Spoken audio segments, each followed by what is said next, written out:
Buenos días. Iniciamos la tercera jornada del programa de actividades del 12º Encuentro Nacional de Investigadores del Ferrocarril, en el marco del encuentro Diálogos, con una conferencia magistral dedicada al eje temático Ferrocarril y Territorio.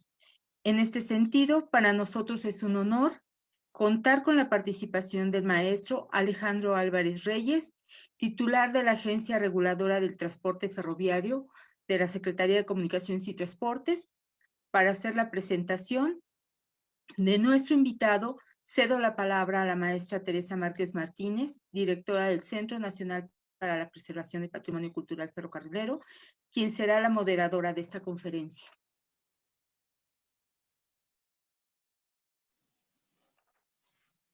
Hola, buenos días. Es un gusto estar con ustedes el día de hoy para iniciar esta jornada. Tenemos un invitado verdaderamente importante, el maestro Alejandro Álvarez Reyes, director de la Agencia Reguladora del Transporte Ferroviario en México. Es ingeniero civil por la UNAM y maestro en Ingeniería Ferroviaria por la Universidad de Illinois. Estudios que realizó con el apoyo de CONACYT. Inició su carrera profesional en Ferromex, colaboró también en el Centro de Transporte Sustentable México y en Indeurban Consultores. En años recientes se desempeñó en el ámbito de la consultoría, donde ha colaborado con distintas empresas nacionales y extranjeras y como consultor independiente enfocado en proyectos de transporte. En el ámbito académico, el maestro Álvarez es profesor de la División de Estudios de Posgrado de la Facultad de Ingeniería de la Universidad Nacional Autónoma de México. Imparte desde 2012 la materia de ferrocarriles en el programa de especialización en vías terrestres que ofrece nuestra máxima casa de estudios. También realizó trabajo de investigación en temas de ingeniería ferroviaria en Railtech, el centro de investigación ferroviaria más importante de Norteamérica, dependiente de la Universidad de Illinois. Desde el 1 de diciembre de 2018, funge como titular de la Agencia Reguladora de Transporte Ferroviario de la Secretaría de Comunicaciones y Transportes. En esta ocasión, el maestro Álvarez nos compartirá la conferencia El sector ferroviario en México, construyendo la historia. Maestro, muchísimas gracias. Le doy la bienvenida y le paso la palabra, por favor. Muchísimas gracias, muy buenos días. Estoy muy contento de estar aquí compartiendo con ustedes en este 12º Encuentro Nacional de Investigadores del Ferrocarril. Muchas gracias a la Secretaría de Cultura, al Centro Nacional para la Preservación del Patrimonio Cultural Ferrocarrilero y al Museo Nacional de los Ferrocarriles Mexicanos, a su directora Teresa Márquez y a todo el personal que ahí colabora. Les voy a compartir esta presentación que espero que ya estén pudiendo visualizar. Esta presentación le llamamos el sector ferroviario en México construyendo la historia porque a nosotros en la agencia reguladora nos toca, digamos, un poco tratar con el presente y el futuro inmediato y también tratamos del futuro un poco más lejano de nuestro sector, pero estamos convencidos, y este es el enfoque que tiene esta presentación, que a través de esa labor sobre todo la de registro, pues vamos construyendo la historia de este sector, ¿no? Entonces, aquí les muestro el índice de esta presentación.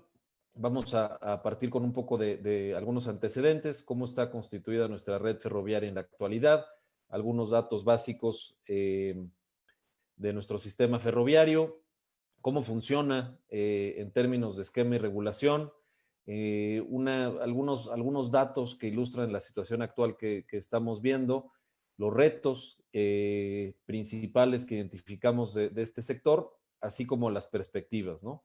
También les quiero compartir qué hacemos y quiénes somos en la Agencia Reguladora del Transporte Ferroviario, y después entraré a cierto detalle en algunos ejemplos de cómo hacemos este registro de la historia, digamos, del presente, que pues inmediatamente se convierte en el pasado muy reciente, ¿no? Entonces, arranco con este panorama sintético de nuestra red ferroviaria. Con la tablita que tenemos al lado izquierdo, pues tenemos alrededor de 17,500 kilómetros de vía principal y secundaria concesionada, ¿no? Que representan casi el 75% del total. Tenemos también algo como 4,500 kilómetros de vía auxiliar, que serían patios y laderos, algo cercano al 20%, y también alrededor de 1,500 kilómetros de vías particulares, para un total de 23,469 kilómetros de vía operada.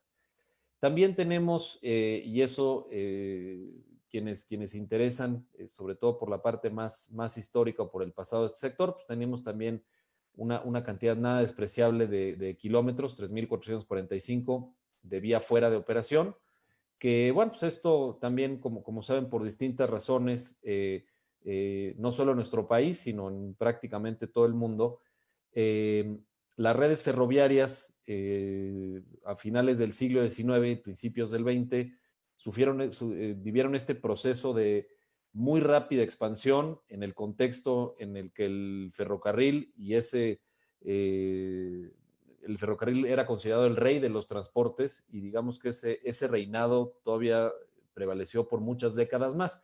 Sin embargo, se puede considerar que hubo una especie de entusiasmo muy importante por la construcción, por comunicar los distintos territorios, y se construyó, podríamos decir que de más, ¿no? O sea, en el caso de Estados Unidos, además coincide en nuestro país, este fenómeno sucedió en menor medida, ya que, digamos, en plena etapa de expansión de nuestra red, comenzó la revolución, ¿no? Que pues tuvo, como saben, una enorme relación con el sector ferroviario, pero bueno, también como se volvió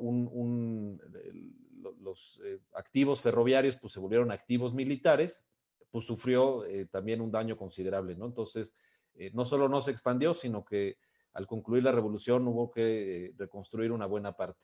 En el caso de Estados Unidos que mencionaba yo, la extensión de su red llegó a tener del orden de 246,000 millas, que es una barbaridad, o sea, prácticamente todo, aún siendo un territorio sumamente vasto, había vía de ferrocarril a prácticamente cualquier lugar.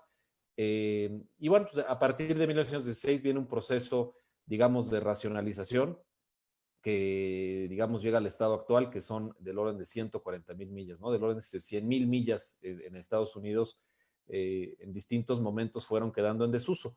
En el caso ya decía yo, no, es una cantidad nada despreciable en nuestro país, pero digamos, no a esos niveles, ¿no? Y también, obviamente, también está asociado a procesos productivos, ¿no? Que fueron modificándose de acuerdo a las necesidades del país, ¿no? Por ejemplo, si nos pasamos a ver el mapa, ¿no? Que ahorita podremos ver de más cerca, particularmente en el centro del país hubo una serie de industrias, ¿no? El ejemplo que tengo más claro es los ingenios azucareros en el sur de Puebla, pues tenían acceso a la red ferroviaria y pues eventualmente terminaron su ciclo productivo y por lo tanto pues las vías perdieron su razón de ser, ¿no? Entonces por esa razón quedaron en desuso. En algunos casos, por ejemplo, en el caso del ferrocarril interoceánico, bueno, pues tenía la pretensión y proyecto de llegar hasta el puerto de Acapulco, ¿no? Sin embargo, la Sierra de Guerrero le imponía enormes retos técnicos y pues se avanzó con la construcción hasta Balsas y ya no pudo continuar. El mismo caso para, por ejemplo, para Durango-Mazatlán, ¿no? Que se empezó a construir y también ahí la sierra le puso sus retos. Y finalmente el que sí se construye más en la década de los 50, pues es el Chihuahua Pacífico, ¿no? Bueno, pues aquí en el mapa vemos la situación actual de las empresas asignatarias y concesionarias de nuestro sistema ferroviario. Vemos la red de Ferromex, la red de Kansas, Ferrosur, el ferrocarril del Istmo de Tehuantepec, ¿no? Que ahora está integrado en una vía troncal que cubre todo el sureste del país. En el centro, Ferrovalle, como ferrocarril de terminal o línea corta. En el norte, las dos líneas del Coahuila-Durango, la línea que está desconectada, digamos, del resto de la red, pero forma parte de ella, Tijuana-Tecate, y finalmente aparece ahí en punteado, ya que ya está, digamos, la vía asignada, el planteamiento del Tren Maya, ¿no? Que entrará en operación en algunos años, y también se muestran los puertos marítimos y fronterizos, ¿no? Que son fundamentales para la red ferroviaria. En esta siguiente lámina vemos en la versión, digamos, de lista, ¿no? Cómo están estructuradas las concesiones, ¿no? Por empresa y por vía concesionada. Ferromex tiene 3 concesiones, ¿no? La grande del Pacífico Norte, con cerca de 7,000 kilómetros, que se suman con Ojinaga-Topolobampo y la vía corta de Nacosari para complementar sus prácticamente 8,000 kilómetros de red. Luego el Kansas City Sur de México, que opera la vía concesionada del noreste con poco más de 4,000 kilómetros. Ferrosur, también bajo el control de Grupo México Transportes, que opera la vía concesionada, la vía general de comunicación del sureste y una parte de la vía corta del sur. Después el FIT, que opera, como decía yo, esta vía que se constituyó en el 2016 a partir del rescate que hace la Secretaría de las vías cortas Chiapas y Mayab y la integra en una sola, la troncal del Istmo de Tehuantepec, las líneas FA, K y Z, que suma un poco más de 2,000 kilómetros, el Coahuila-Durango con sus 2 líneas que suman 996, Ferrovalle con esta red que atiende la zona central del Valle de México, la vía corta Tijuana-Tecate y nuestras 2 concesiones de pasajeros, ¿no? Que es el ferrocarril suburbano Buenavista-Cuautitlán con 26 kilómetros y el tren turístico Cholula-Puebla, que está ahí muy cerca de la sede del Museo Nacional de Ferrocarriles Mexicanos, donde nos hubiera gustado estar este día compartiendo con ustedes, pero lo hacemos con mucho gusto desde esta modalidad virtual. En el lado derecho vemos la estadística básica que se deriva del Anuario Estadístico 2019. Nuestros 5 productos principales de exportación, automóviles, cerveza, contenedores, cemento y fierro. En importaciones, muchos granos.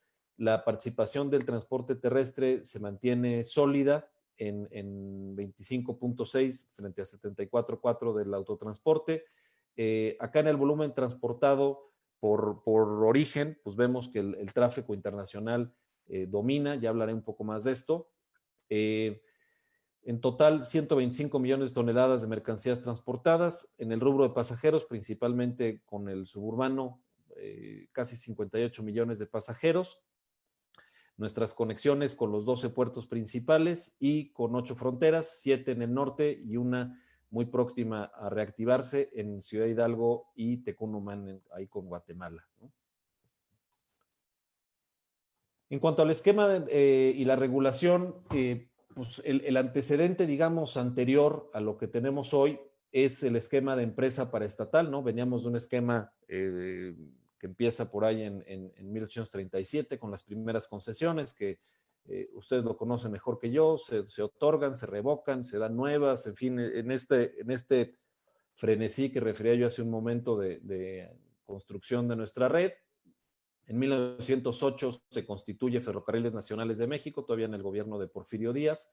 Y bueno, pues va avanzando, tiene sin duda una historia destacada, FNM, que se va haciéndose del control de muchas empresas ferroviarias, ¿no? Que en algún momento eran un montón, ¿no? Y en realidad este proceso de consolidación no termina sino hasta los 80, ¿no? Entonces, eso, bueno, pues tiene una serie de condicionantes, inclusive la parte que hacía de construcción de vías férreas, la Secretaría también la terminó absorbiendo en algún momento FNM. Y bueno, pues también arrastraba, como ustedes saben, sus problemas, ¿no? Principalmente el de la enorme plantilla laboral que llegó a tener antes de su reestructuración.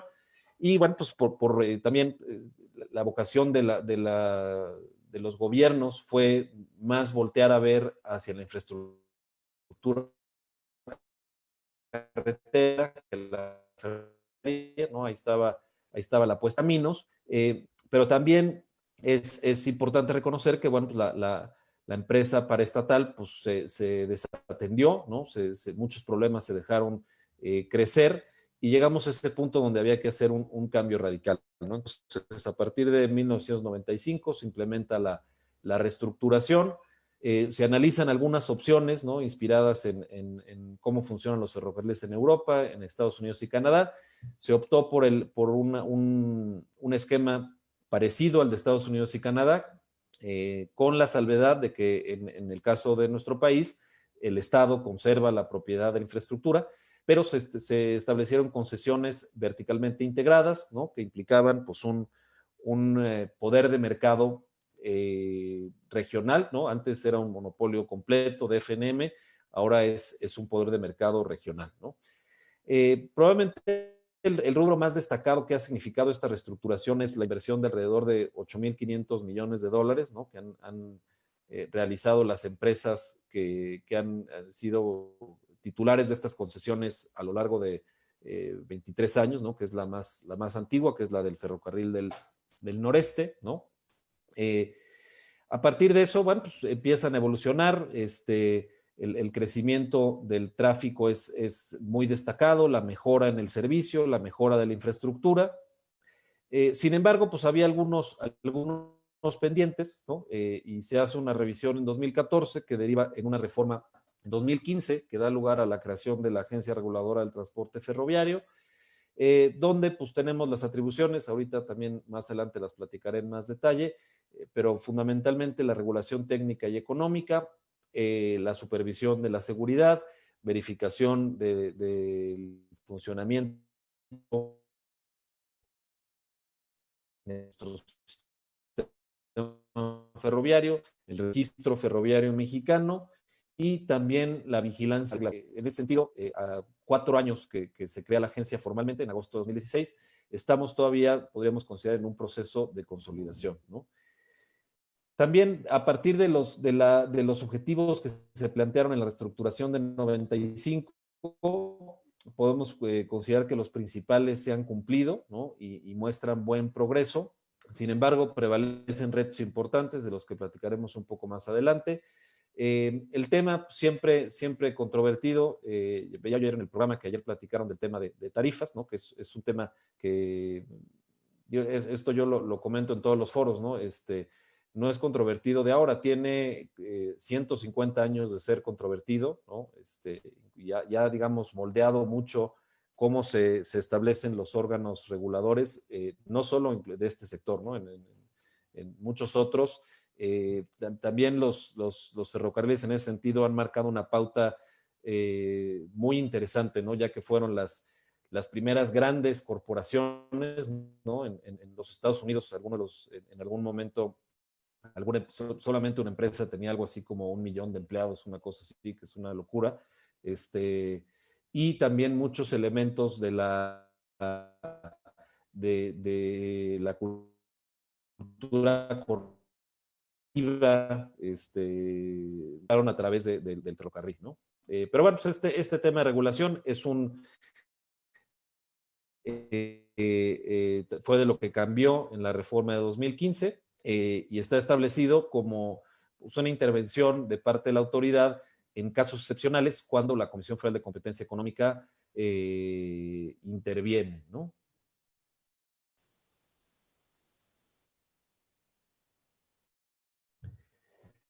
En cuanto a la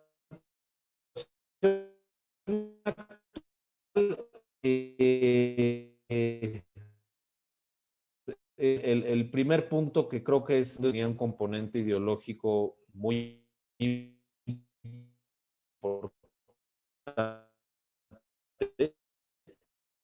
¿no? Y uno de ellos era el subsidio, se iba a sostener los servicios de pasajeros, ¿no? Que por una serie de factores, ¿no? Lo que comenté, que la inversión se había hecho principalmente en carreteras y autopistas, pues el servicio de autobuses, ¿no? Se había vuelto pues realmente más cómodo, más competitivo eh, eh, y más conveniente, ¿no? Y el ferrocarril, por otro lado, pues que se había descuidado, pues ya ofrecía un servicio muy lento, poco confiable, incómodo, ¿no? Y por eso pues se toma una decisión, ¿no? Que yo siempre lo he dicho en todos lados, me pareció absolutamente radical, y no se tomaron en cuenta las consecuencias de cancelar por completo los servicios de pasajeros, ¿no? No reestructurar, no repensar, sino simplemente cancelar, ¿no? Entonces, así como podemos hablar de una historia de éxito del lado de la carga, en los pasajeros pues tenemos un enorme pendiente por delante, ¿no? Pues siguiendo con esta historia de éxito ligada al transporte de carga, pues el volumen de tráfico ha crecido a un ritmo superior al del Producto Interno Bruto, ¿no? Sigue creciendo. También esto que comentaba yo, que el comercio internacional, y obviamente coincide la reestructuración del ferrocarril con la entrada en vigor del Tratado de Libre Comercio, y digamos el ferrocarril de inmediato se sumó a esta dinámica, ¿no? Y pues había que sumarse en todos los aspectos, ¿no? En la gráfica vemos la situación de tarifas, ¿no? En Estados Unidos, Estados Unidos y Canadá, registro desde 1960 hasta más o menos 2018, y se marcan aquí en las líneas verticales algunos hitos, ¿no? Justo en estos días se van a cumplir 40 años del famoso Staggers Act, que marcó la desregulación de los ferrocarriles en Estados Unidos, ¿no? Que uno de los efectos, además de muchas mejoras, significó pues un descenso, como vemos en la gráfica, de tarifas. Y acá en México, que son la línea gris y la línea verde, ¿no? La gris es, digamos, las tarifas que se ofrecían, pero la verde ya reflejando el subsidio, pues estábamos en otra tónica, y a partir del esquema de concesiones, pues viene una etapa muy importante al principio de fuertes inversiones, ¿no? Que llevan hasta estar en rangos muy similares a los de Estados Unidos y Canadá, ¿no? Otro aspecto muy importante es el reparto modal, ¿no? Estos primeros años de las concesiones significaron ganarle mucho terreno al autotransporte, ¿no? El ferrocarril participaba con algo como el 17%, y en esos primeros 10 o 12 años esta proporción llegó a estar en el 26%, hoy estamos estables alrededor del 25%, contra 75% del autotransporte. Los segmentos principales pues han ido, digamos, un poco en esta dinámica de tráfico internacional. Los automóviles, autopartes, bienes de consumo siguen siendo muy importantes. Los productos agrícolas, eso sí, importamos muchísimo grano, ¿no? Desde Canadá y Estados Unidos. También los productos minerales, que pues siempre han sido mercancías propias del ferrocarril, ahora también muchos productos del petróleo, ¿no? Y en la gráfica vemos pues cómo ha evolucionado la participación en millones de toneladas de los distintos modos, ¿no? El carretero dominando, el marítimo, y en verde el ferroviario, ¿no? Que pues hay por cuestión de escala, no se percibe, pero la dinámica del transporte ferroviario ha sido un poco mayor a los demás, aunque ahora está, digamos, relativamente estancada frente al autotransporte. Retos, pues ya lo comentaba yo hace un momento, pues el servicio de pasajeros hoy por hoy está limitado a una línea suburbana y 2 servicios turísticos, ¿no? Que es lo que vemos ahí perdón, 3 servicios turísticos, incluido el Cholula-Puebla, y próximamente con el Tren Maya, ¿no? En el mapa vemos la ruta del Chihuahua-Pacífico, la ruta del tren Tequila Express, el Tijuana-Tecate, que es muy esporádico que ofrezca este servicio. En el recuadro de la derecha del mapa, el tramo de las líneas Juárez-Morelos que utiliza el suburbano y la línea pequeña que utiliza el tren turístico Cholula-Puebla, ¿no? En esta competencia del autotransporte que me refería yo hace un momento, pues se puede considerar que no hay piso parejo, ¿no? El autotransporte, a diferencia del ferrocarril, tiene unos costos fijos relativamente bajos, ¿no? Y utiliza muchas veces infraestructura sin cubrir necesariamente los costos de utilizarla, ¿no? Que es pues, básicamente la red carretera, ¿no? Que sobre todo la libre de peaje, pues se cubre con todo, pues con nuestros impuestos, ¿no? La densidad de tráfico en la red ha mejorado, ¿no? ¿Qué tanto se utiliza nuestra red? Lo vamos a ver en un mapa más adelante, que es un indicador que ha mejorado mucho, pero hay capacidad disponible, ¿no? Para que el ferrocarril tome más volumen respecto al autotransporte. También uno de los retos importantes que tenemos, y ese es en particular de la agencia, pues es que para hacer mejor nuestra labor de regulación necesitamos mejor información, ¿no? No solo la que producimos, sino también la que recabamos. Y un ejemplo de ello, de lo que producimos, es el nuevo Sistema Nacional de Indicadores Ferroviarios, que ahorita les voy a compartir a detalle. Y bueno, pues también estamos en este reto de la consolidación, ¿no? Estamos desarrollando muchas herramientas regulatorias, ¿no? Que son modelos tanto económicos como modelos de transporte. Obviamente, como las entidades públicas, pues tenemos nuestra buena cuota de limitaciones presupuestales, ¿no? Tenemos una plantilla pequeña, ahorita les voy a platicar. Y también, pues uno de los retos, ¿no? que entran también en este terreno de las controversias es que los derechos de paso, ¿no? Que muchos de ellos se establecieron desde que se otorgaron las concesiones, en particular los derechos de paso cortos, tienen un potencial muy interesante de mejorar los accesos, ¿no? Inclusive estamos convencidos de que es explotar esta modalidad de interconexión puede significar parte de lo de ganarle terreno al autotransporte, ¿no? En cuanto a las perspectivas, estamos trabajando en un estudio prospectivo, ¿no? Que le llamamos el estudio de gran visión, que es, queremos abarcar una perspectiva a 50 años, ¿no? Es la primera ocasión que se hace un estudio, digamos, con este periodo, ¿no? Solamente enfocado al transporte ferroviario, ¿no? Esperemos estarles platicando pronto los resultados de este estudio. Que tiene básicamente estos dos objetivos que se muestran a continuación. El primero es incrementar la participación del ferrocarril de carga a 40% del transporte terrestre, ¿no? De ese 25% que tenemos hoy, y recuperar el transporte de pasajeros, ¿no? Que estamos ahí haciendo planteamientos de que sea una red interoperable, ¿no? Y escalable a partir de proyectos pequeños y medianos, ¿no? Que esa es otra. No la mencionaba yo hace rato, pero es otra de nuestras atribuciones, ¿no? Promover el uso y el desarrollo del sistema ferroviario, ¿no? Ahí estamos promoviendo un proyecto de tren suburbano en Monterrey, ¿no? Que se acaba de difundir. Otros proyectos más modestos, pero importantes, sin duda, es el restablecimiento del servicio de pasajeros en la línea del Istmo de Tehuantepec, un proyecto de tren ligero en la zona urbana de Jalapa, un proyecto de tren ligero en Naucalpan, proyectos un poquito más verdes, también un tren ligero en una vía en desuso en Tapachula, Chiapas, en fin, ¿no? Esa parte es un poco ilustra cómo queremos ir recuperando este transporte de pasajeros, ¿no?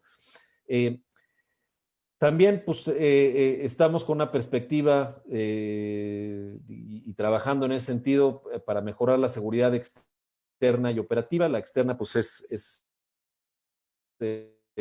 la parte que tiene que ver con bloqueos, ¿no? Con este fenómeno desafortunado de robos que en los últimos 5 o 6 años se ha vuelto un dolor de cabeza para el ferrocarril.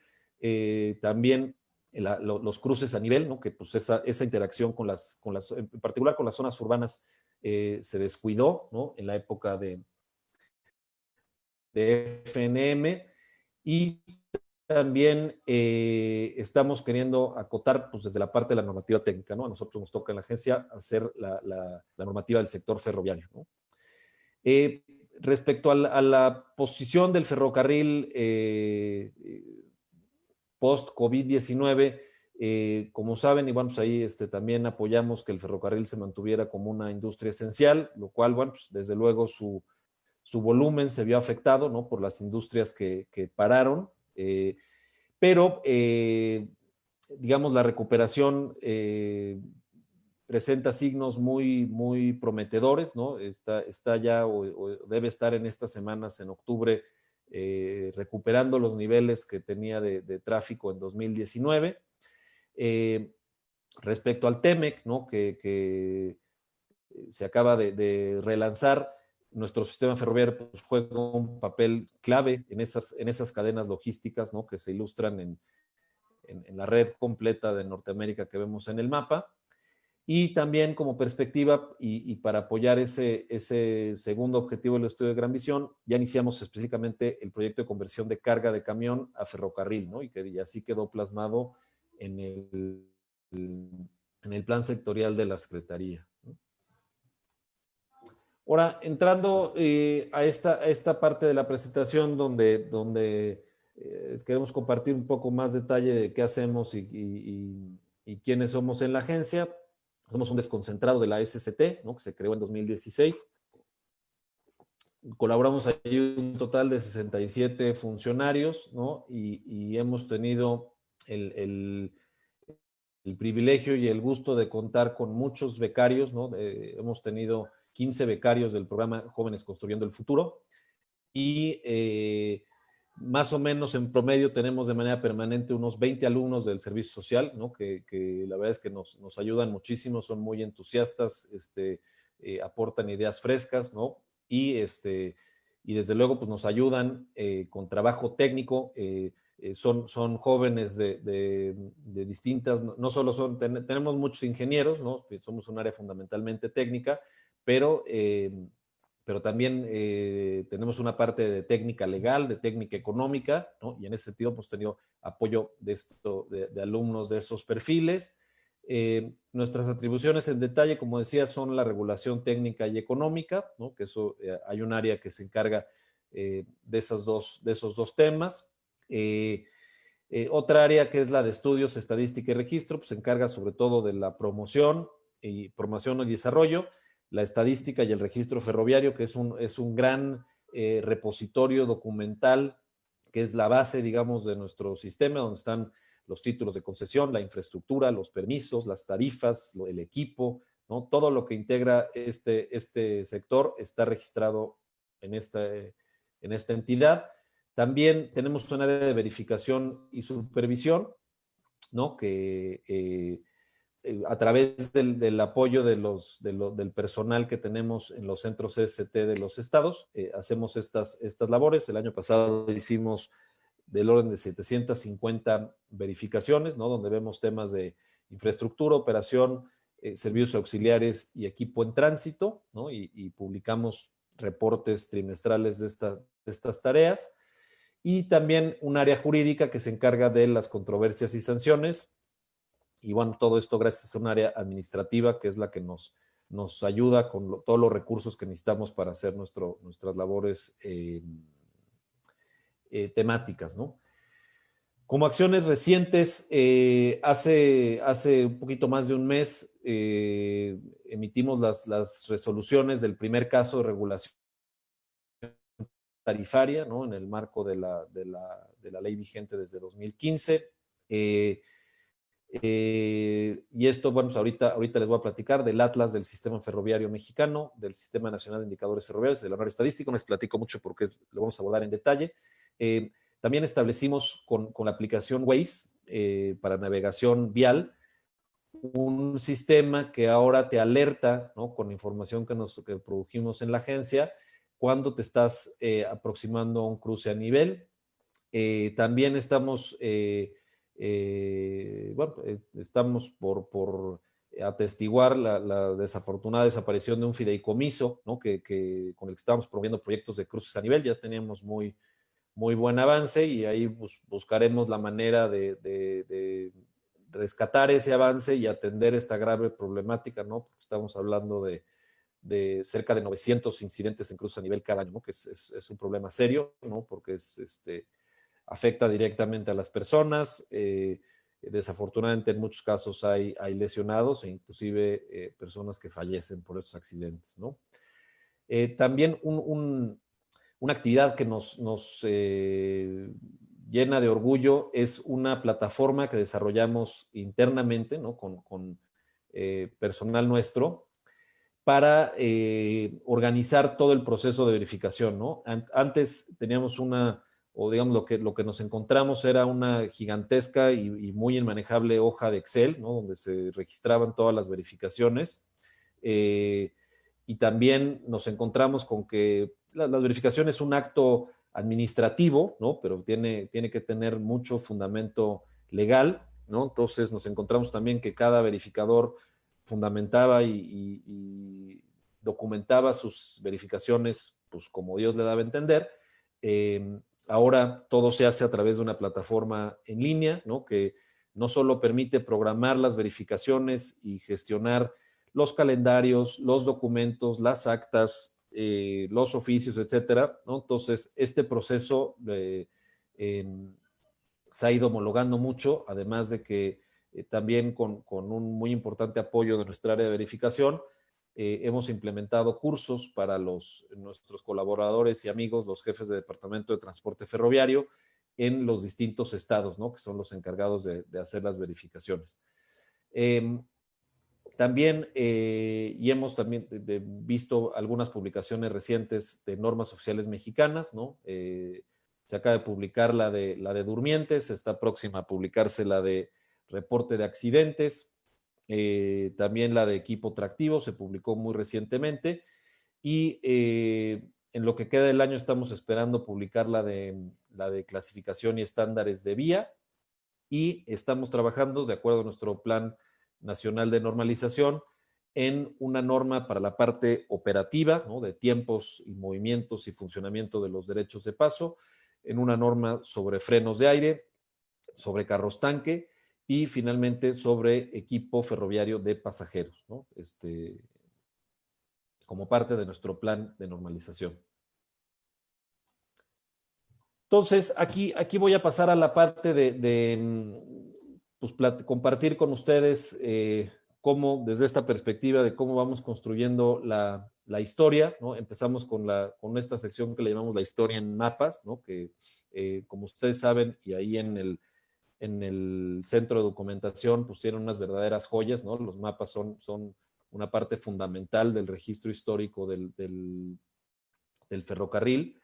Entonces, en ese sentido, pues nuestra visión de entrada fue que, bueno, pues el ferrocarril está allá afuera, ¿no? Entonces hay que tener pues una representación lo más fiel posible de lo que nos toca gestionar, ¿no? Entonces, como ya comentamos, pues nuestro sistema ferroviario se extiende a lo largo y ancho de la República con muy buena cobertura para nuestras labores, no solo para difusión y promoción, sino para el propio cumplimiento de nuestras atribuciones.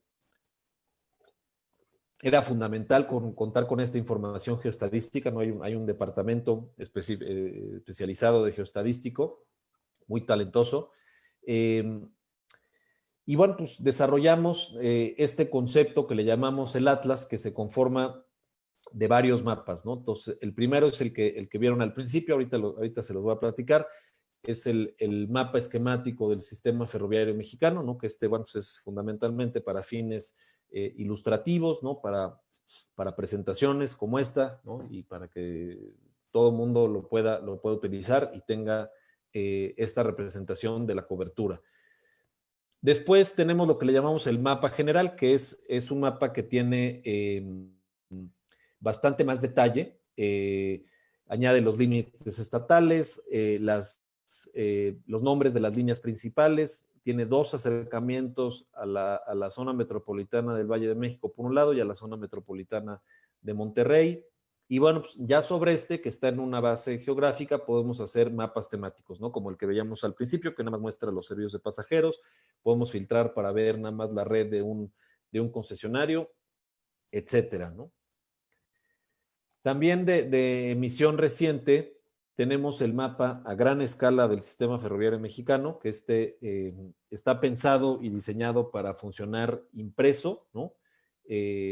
Para imprimirse en una escala de 90 por 120. Está en una escala de 1 a 3 millones, tiene un montón de capas INEGI, está acompañado, ¿no? Estamos todavía trabajando en eso, pero vamos a incluir en el reverso un listado de todas las líneas, de todas las estaciones, aparecen las terminales, algunas otras infraestructuras y también, en este caso, 5 acercamientos, ¿no? A la zona, digamos, del centro Bajío, San Luis Potosí, Aguascalientes, Monterrey, desde luego Ciudad de México y la zona de Guadalajara, ¿no? Está disponible para descarga, no es un archivo como se pueden imaginar de buen tamaño, pero está pensado para que se descargue y se puede imprimir en este tamaño de 90 centímetros por 1,20 metros, ¿no? Y pues estamos pensando pues, en hacer probablemente actualizaciones bianuales, ¿no? Y luego el integrante más reciente de esta familia, que es el Atlas del Sistema Ferroviario, es el mapa digital, ¿no? Que, digamos, es un poco el origen de todo, ¿no? O sea, toda la información está, la base informática está, digamos, registrada aquí, ¿no? Y si me permiten, les voy a hacer una muestra de cómo funciona este mapa digital. Aquí está la dirección. Quiero destacar y agradecer que lo hicimos en colaboración con un centro público de investigación de CONACYT, el Centro Geo, que bueno, no solo nos ayudó al desarrollo, sino nos apoyó con capacitación para toda nuestra plantilla.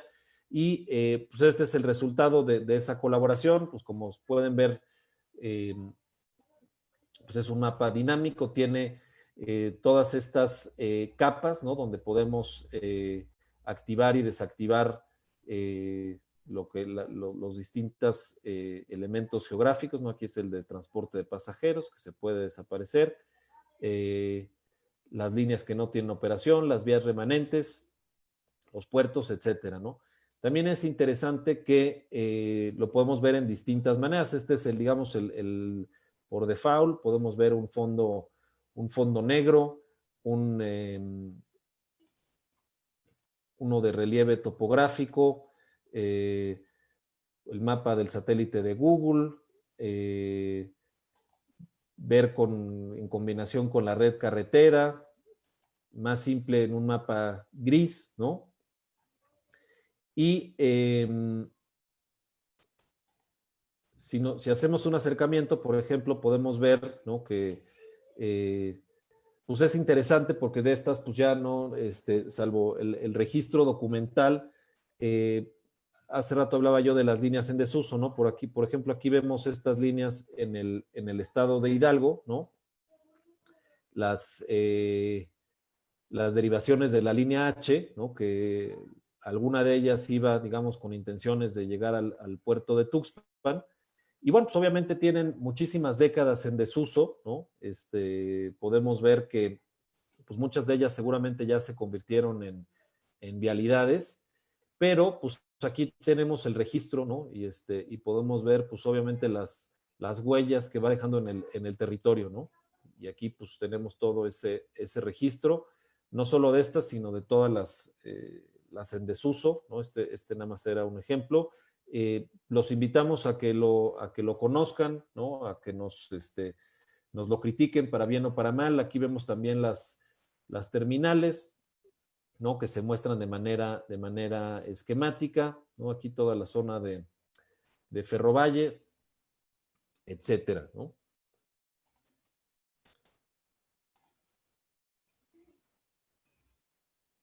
Entonces, si me permiten, regreso a mi presentación, si la pueden ver ahí.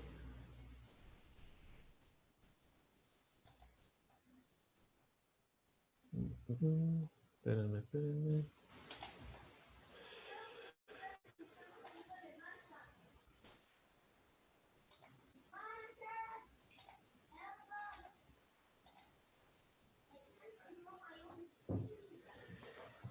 Y bueno, pasamos a esta otra sección que le llamamos la historia del desempeño, ¿no? Este es uno de estas que queremos empezar a construir, ¿no? El Sistema Nacional de Indicadores Ferroviarios. En el caso de este sistema, había un esfuerzo anterior, ¿no? Que consistía en 10 indicadores, ¿no? Esta era una petición muy sentida, sobre todo de los usuarios del ferrocarril, ¿no? Con los que hemos procurado mantenernos cercanos, ¿no? Nos toca interactuar, como se puede imaginar, mucho con los funcionarios, pero también hemos procurado mantenernos cerca de los usuarios. Y este tema de los indicadores era una petición, ¿no? De ampliarlos, mejorarlos, ¿no? Entonces, para generar este documento, partimos de los indicadores existentes, hicimos una revisión de literatura para identificar buenas prácticas que otros podíamos incorporar. Pues vino todo este proceso de intercambio de información, de datos, porque bueno, finalmente lo que recabamos es datos y lo que buscamos producir es información, ¿no? Integramos una primera versión, lo revisamos previo a su lanzamiento con los funcionarios para hacer ahí algunos ajustes de metodología, que estuviéramos comparando realmente peras con peras y manzanas con manzanas, y lo lanzamos ahora en abril de este año, ¿no? Del esfuerzo que teníamos anteriormente, que consistía en 10 indicadores organizados en 3 temáticas: seguridad, operación y administración, pasamos a 34, ¿no? También organizados en 3 subgrupos, ¿no? Que les cambiamos un poco el enfoque, ¿no? Ahora tenemos el de seguridad, salud, seguridad y ambiente, los indicadores técnicos y los indicadores económicos, ¿no? En los de seguridad y ambiente, pues tenemos seguridad ferroviaria, salud y ambiental. En el caso de los indicadores de operación, tenemos los que corresponden a fiabilidad, mantenibilidad y capacidad. Y en los económicos tenemos los que corresponden a eficiencia y productividad y asignación del costo, ¿no? Y este documento está disponible para todos ustedes en la página de la agencia, ¿no? También, como todo lo que hacemos, pues está sujeto al escrutinio, a las aportaciones, a los comentarios, ¿no? Que sobre todo pues es para todo el público, pero sobre todo para los especialistas y los conocedores del sector, nos resulta particularmente importante su retroalimentación, ¿no? Entonces, ojalá lo puedan conocer. Por ahí creo que por aquí está la página donde se encuentra, ¿no? Si no, se encuentra muy fácilmente en la página de la agencia. Y finalmente, lo que le llamamos la historia en números, ¿no? Que aquí les vamos a platicar del anuario estadístico, ¿no? Que es, pues digamos, como el producto estrella, ¿no? De la parte más numérica. No es el único, ¿no? En la parte de reportes periódicos, además del anuario, tiene, digamos, como sus derivaciones y distintas frecuencias. También hacemos el reporte trimestral de seguridad, donde hablamos de seguridad operativa y seguridad externa. Y también a partir desde hace algunos meses publicamos lo que le llamamos el pulso, ¿no? Que es un informe mensual, sintético y simplificado de los principales datos y la principal información de movimiento de tráfico, ¿no? Y comportamiento del sector, ¿no? Aquí nada más les voy a compartir algunos ejemplos de lo que viene incluido en el anuario. Este es el reparto por sectores, ¿no? Aunque también tenemos una sección de reparto modal comparando con autotransporte y otros modos. Como ven y como platicaba ya hace un momento, dominan los productos industriales, ¿no? Seguidos de cerca por, bueno, seguidos por los productos agrícolas, ¿no? Ya hablábamos de muchos granos, ¿no? Toda la zona del noroeste. También muchos minerales, ¿no? Que ese es uno de los que se mantiene consistente. Productos de petróleo es de los sectores que más ha crecido. Hoy se mueve más del doble que hace 10 años, ¿no? Y los otros grupos, ¿no? Inorgánicos, forestales y animales se han mantenido relativamente estables y algunos inclusive con cierta tendencia a la baja, ¿no? Pero aquí vemos una muy clara tendencia de cómo los industriales han ido aumentando su participación, ¿no? Otra innovación interesante del anuario, pues es este mapa de densidad de tráfico, ¿no? Vemos ahí con este código de colores y espesores qué tan intensamente se usa nuestra red, ¿no? Y pues obviamente esto ilustra claramente la vocación hacia el comercio exterior al norte, ¿no? En los dos corredores principales, el de la línea A y de la línea B, ¿no? Que con los dos puntos o los dos puertos fronterizos más importantes para el ferrocarril, que son Nuevo Laredo y Piedras Negras, y obviamente todo el movimiento aquí en la zona de Monterrey, y también un movimiento muy importante aquí en el centro del país, ¿no? Entre Guadalajara y el sur de Veracruz. También, pues, desafortunadamente, lo habrán visto, este problema de bloqueo se ha ido complicando, ¿no? Entonces también quisimos incluir un registro de este fenómeno, ¿no? Es muy preocupante, tiene afectaciones muy, muy serias. En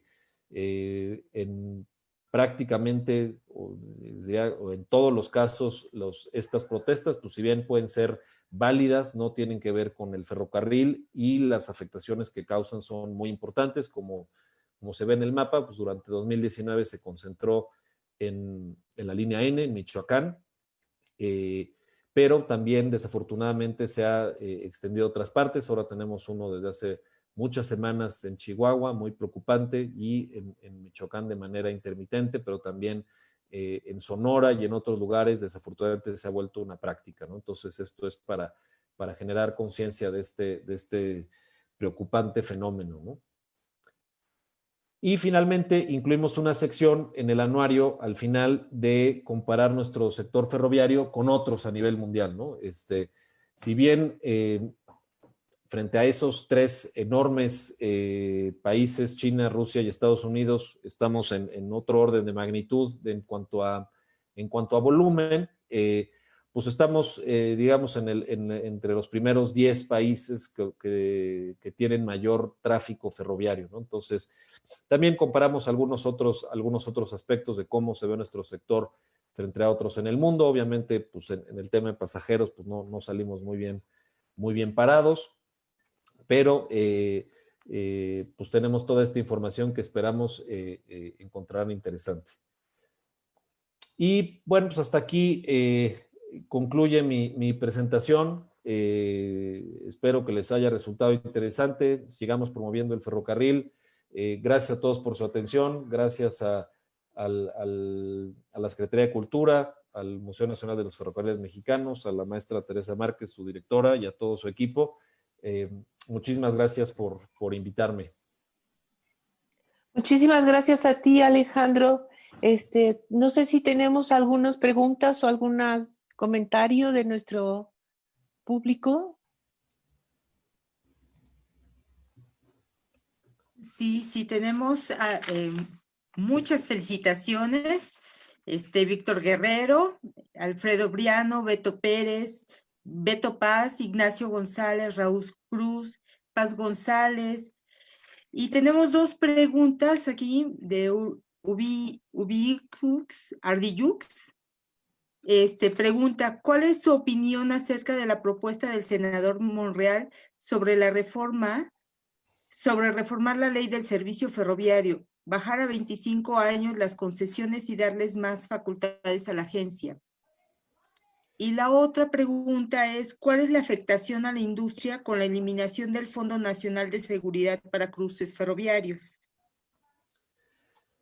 Pues empiezo por la segunda. Lo comenté brevemente. Pues es preocupante lo del fondo. Pues finalmente pues es una herramienta de política pública, es un fideicomiso que pues no había, por distintas razones, pues funcionaba un poco con un esquema relativamente complicado, pero muy transparente, ¿no? Todas las decisiones, tanto a nivel estatal como a nivel federal, se tomaban en órganos colegiados, ¿no? Pero pues también requería de la voluntad tanto de estados como municipios, ¿no? Que ese pues, es el trabajo que habíamos venido realizando. No solo la voluntad, sino que contaran con recursos, ¿no?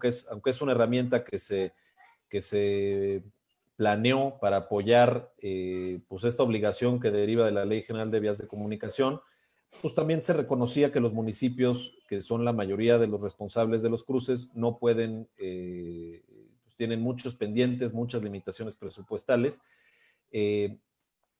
pero pues sí, en efecto, pues va a ser complicado sin esta herramienta. Tendremos que buscar y allí estaremos que los recursos se sigan destinando para el mismo fin. Pero pues desde nuestra perspectiva, este fideicomiso, toda su información está publicada en nuestra página, no había empezado su función, no hemos ejercido un solo peso de él. Pero bueno, pues ya encontraremos algunas otras alternativas para atender esta problemática. En el caso de la reforma, las atribuciones nuevas que se plantean a la agencia, si bien son interesantes, yo sin ser abogado, ¿no? Como comentaron al principio, soy ingeniero, pero me parece que la parte de modificar los plazos es un tema complicado porque finalmente las concesiones se otorgaron en ciertos términos y aunque hay un cambio de esta naturaleza, pues son derechos adquiridos y pues no se puede aplicar de manera retroactiva. Pues algunas de las cosas que contiene la iniciativa, digamos, ya suceden, ¿no? Como buena práctica administrativa, pues habremos de valorar en su momento, pues qué tanto vale la pena incorporarlas a nivel de una ley, ¿no? A lo mejor hay oportunidades importantes en el reglamento de la ley, ¿no? Donde se abordan a más detalle procedimientos, plazos y cosas así, ¿no?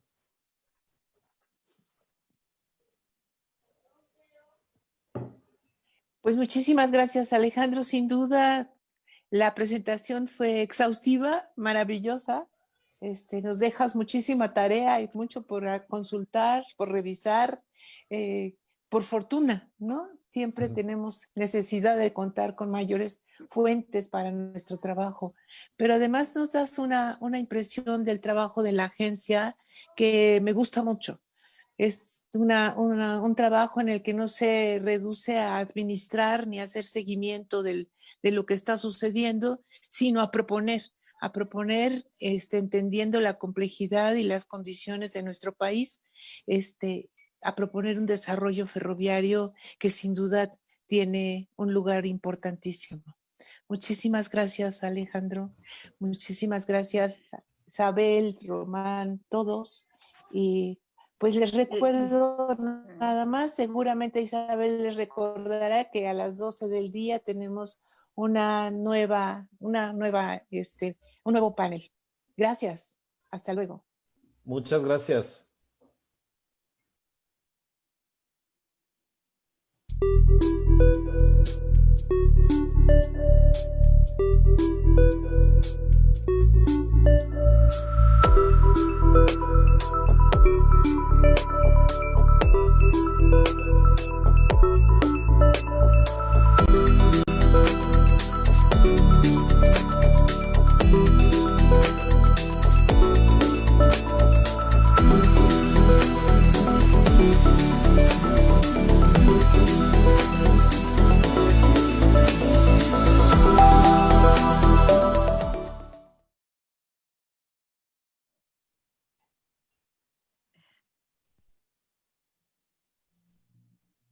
Creo que...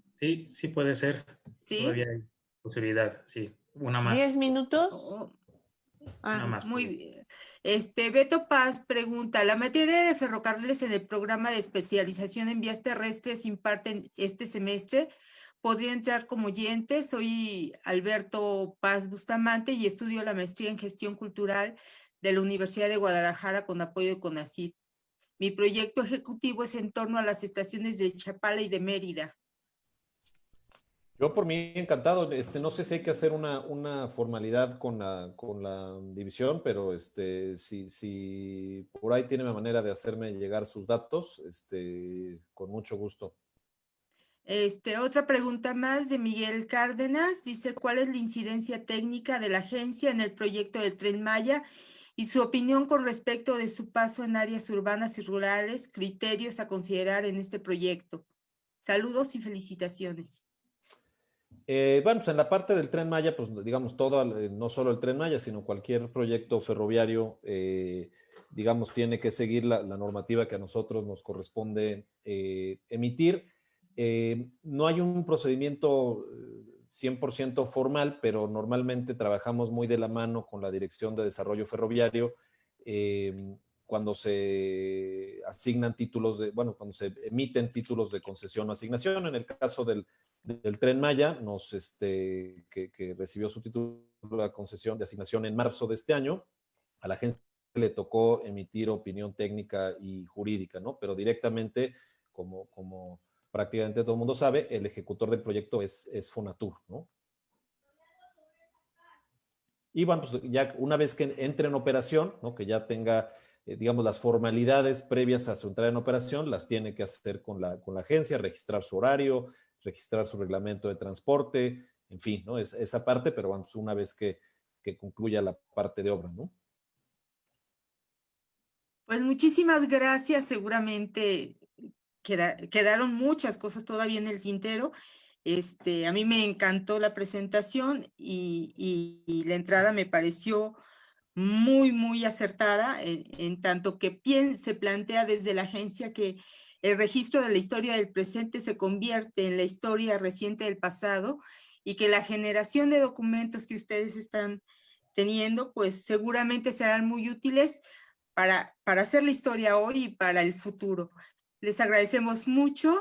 Les vuelvo a reiterar, muchas gracias al maestro. Los invitamos a que sigan las transmisiones en este magno evento a las 12 horas.